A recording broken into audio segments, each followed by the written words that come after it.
Steph, good. Yeah. He was just limping a little bit last night. He's fine for tomorrow. Yeah, he's fine. Yeah. Do you have any update on Gui? I won't play tomorrow. It looks like it's not a really bad sprain, so we'll give you an update in a couple of days. He'll be out tomorrow, though. Guy's always been an energy guy for you, Yeah. but he's really kind of ramped up on the rotation recently. I mean, how big of a loss, even if it is a game or two, missing Gui? It's a big loss, the energy, the offensive rebounding, but also the size. You know, when we go to him and Gary,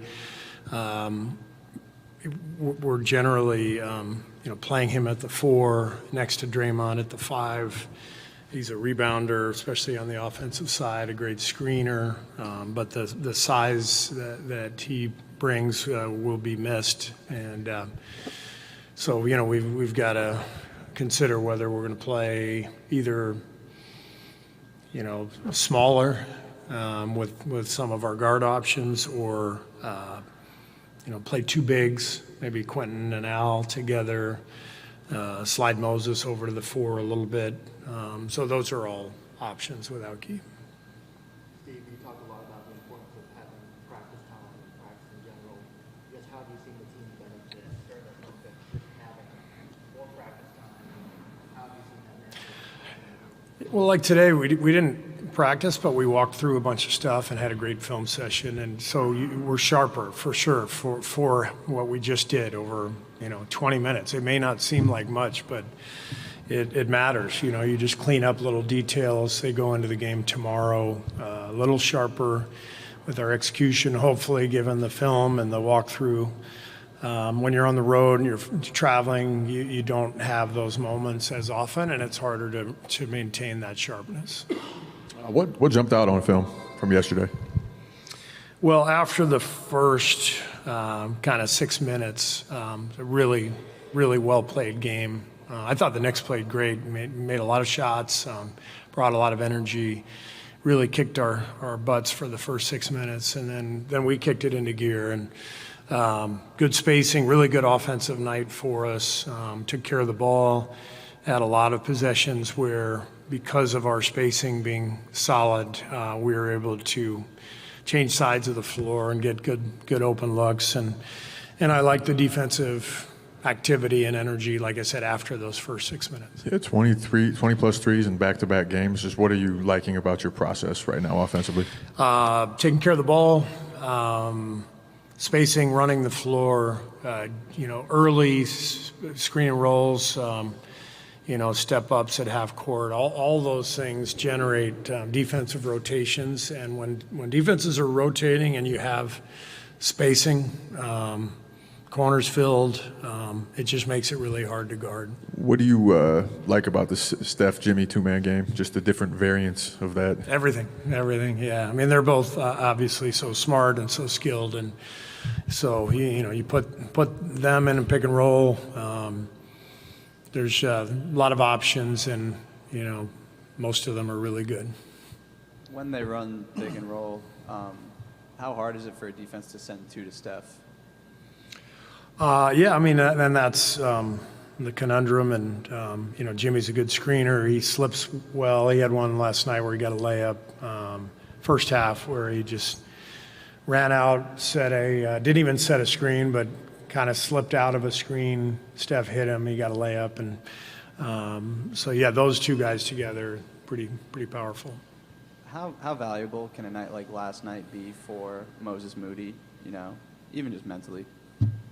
Yeah, I mean, shooters all need, to see the ball go in a couple times, get some rhythm, and hopefully it's something that, carries forward the momentum of his really good shooting the last 2 nights. And I think he's more than capable of that. He had a pretty long stretch of kind of cooling off, so we always know that the progression to the mean, regression to the positive is going to happen. Was that what it was? Yeah. I like it.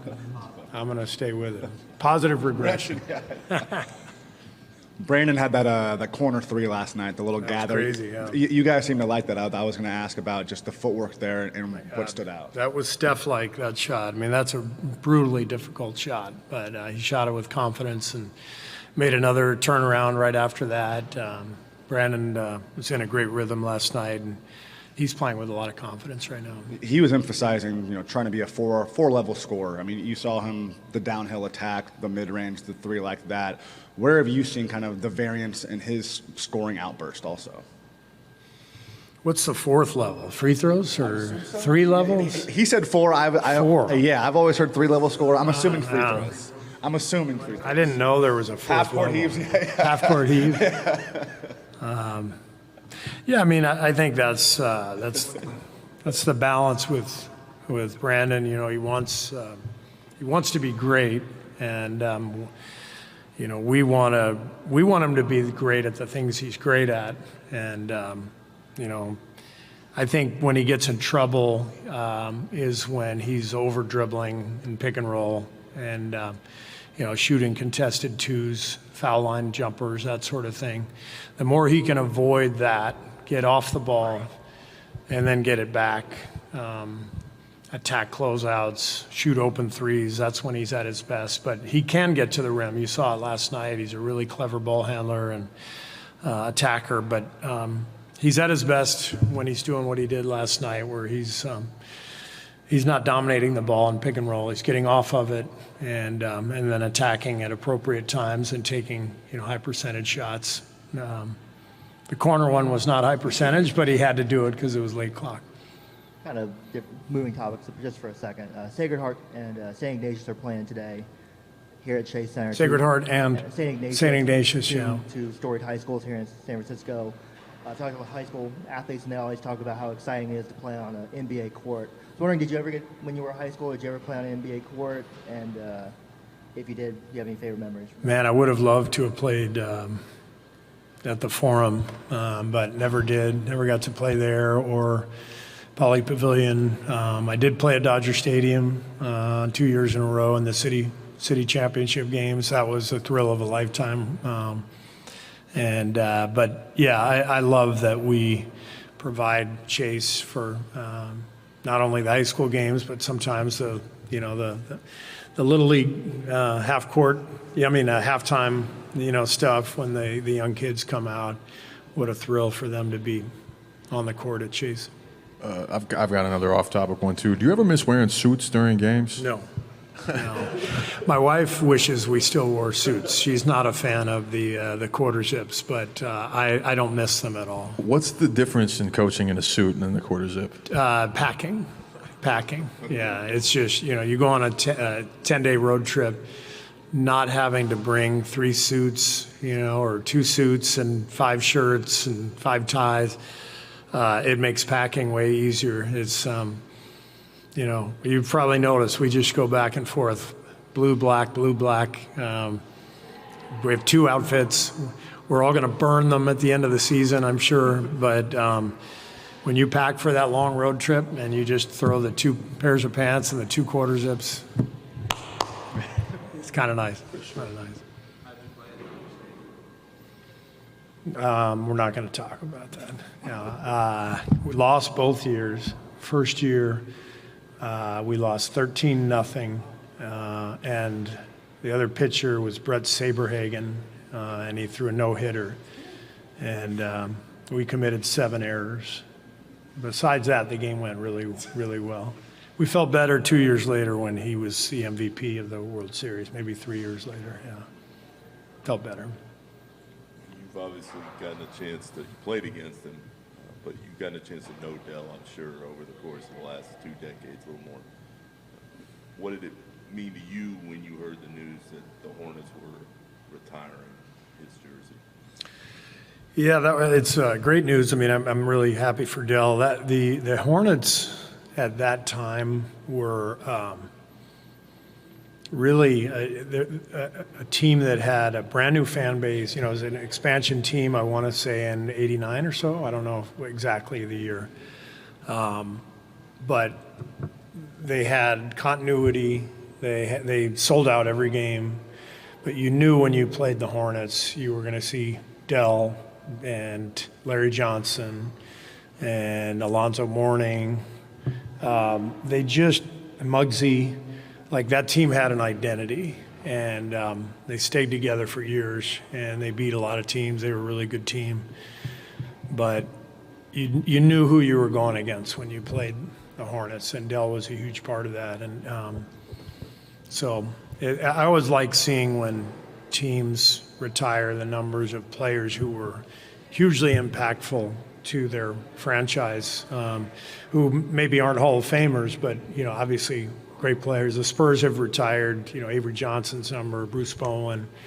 This feels like that, like guys who meant so much to an organization. And Dell's one of the, I think he's one of the original members actually of the Hornets, and so it's pretty cool to see that honor. On a completely different note, I'm curious as a sports fan, if you think there is any comparison to what Signetti has done at Indiana for 2 years, from anything you've seen, whether it's the NBA or something else. Not that I can think of. I mean, I'm just blown away. I mean, it's one of the most remarkable coaching jobs of all time in any sport. I mean, to take a team that has been down for that long in football, total afterthought in probably the best conference in the country, and to just flip them like immediately. I remember laughing when I saw his press conference when he said, "Google me, I win." I remember laughing like, man, this guy's got some you-know-whats. And he was right. Like, hell yeah, that guy's awesome. Did you Google it? I did not Google him, but I Googled the clip and the press conference a few times because I enjoyed watching it so much. Man, he backed it up, and but it really remarkable. He must be an amazing talent evaluator because watching his teams and watching the broadcast, they said they only have a handful of like 4-star guys, no 5 stars. You watch their team; they're loaded, and they all obviously have just come the last couple of years. So, this guy obviously knows what he's doing. Have you got a chance to talk to him, meet him? I've never met him. My daughter-in-law is an IU grad, so she's really excited. So we're definitely cheering for IU right now. With Gui, you were talking about possibly going too big, and obviously Al, the way he stretches the floor, protects the rim, but his passing has seemed to really stand out as well too, and a passing big who can be a hub, whether it's Andrew Bogut, has always been something in your system that has really helped unlock things. How much does the passing of Al make two bigs even more possible like that? Yeah, I mean, I think if you're going to play two bigs today, for sure one of them has to be able to shoot, and I think the other one has to be able to pass. And with Al, you get both skills in one. So if we put him with Draymond, you've got great passing from both guys, great screening. You put him with QP and Jimmy. Jimmy's attacking the rim with 2 shooters on the perimeter. So that's one of the things we loved about Al was his versatility. Obviously, we were lucky to get him late in his career, but he's a Hall of Famer. At 39, he's still a hell of a player, and I think his emergence the last couple of weeks, just getting healthy and getting consistent minutes, I think it's really changed our team. Thanks, you guys. Thanks, Steve. All right.